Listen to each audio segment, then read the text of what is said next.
کوئٹہ کے رہائشی 77 سالہ حاجی علی خان نے اپنے شوق کو محض شوق نہیں رہنے دیا بلکہ اسے ایک خوبصورت فن میں تبدیل کر دیا۔ ان کے گھر کی چھتیں، بالکنیاں اور صحن رنگ برنگے پھولوں سے اس طرح سجے ہیں کہ ہر منظر ایک جیتا جاگتا باغ محسوس ہوتا ہے۔ کھلتے پھولوں کی مہک اور ہریالی کا احساس گھر میں داخل ہوتے ہی دل و دماغ کو تازگی بخش دیتا ہے، جیسے انسان شور و ہنگامے سے دور کسی پرسکون دنیا میں آ گیا ہو۔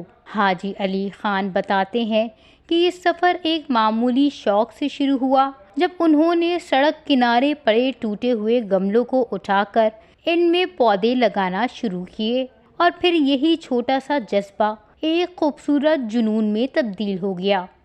سر شوق تو میرا شروع سے بس وہی ہے کہ چند لاوارث گملے ٹوٹا پھوٹا مجھے مل گیا، جرینیم تھا وہ بھی میں نے لایا، اس کو گھر میں سنبھالا کچھ عرصہ جو ہے، اس کو دیکھ لیا۔ پہلے اس کو نہ پتے نظر آتا تھا نہ کوئی پھول نظر آتا تھا، صرف وہ ٹوٹا پھوٹا گملے میں پڑا تھا، کبھی سوکھ جاتا تھا کبھی مطلب گیلا ہوتا تھا۔ بس اس طرح میں نے لایا، اس کو سنبھالا، ہم نے بولے تو لاوارث ہے، یہ زندہ جان ہے، چلو لے جاؤ اس کو سنبھالو۔ جب میں نے اس کو سنبھالا کہ اچھا خاصا جو ہے اس کو پھول نکلا، پتے نکلا، پھر مجھے شوق وہاں سے پیدا ہوا، اسے جو ہے ہوتے ہوتے مطلب یہاں تک پہنچ گیا۔ بالکل ابھی اللہ کی مہربانی سے ہم صرف اکیلا میرا بات نہیں ہے، پورا گھر والے کی بات ہے۔ حاجی علی خان نے اپنی محنت اور محبت سے نہ صرف اپنے گھر کو جنت نظیر بنایا بلکہ اپنی گلی کو بھی پھولوں اور پودوں سے سجا کر ایک مثال قائم کر دی ہے، جہاں ہر گزرنے والا چند لمحوں کے لیے رک کر اس خوبصورتی کو محسوس کیے بغیر نہیں رہ پاتا۔